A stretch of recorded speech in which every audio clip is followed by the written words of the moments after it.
দেশনীতি এবং খালেদা জিয়ার নেতৃত্বে বিশ্বাসী যারা আমাদের,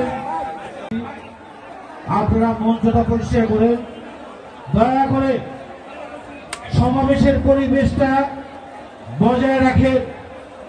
আমি সকলকে বারবার বলেছি আজকের এই সমাবেশকে সাফল্যমণ্ডিত করার জন্য আপনাদের সকলের সহযোগিতা চেয়েছি।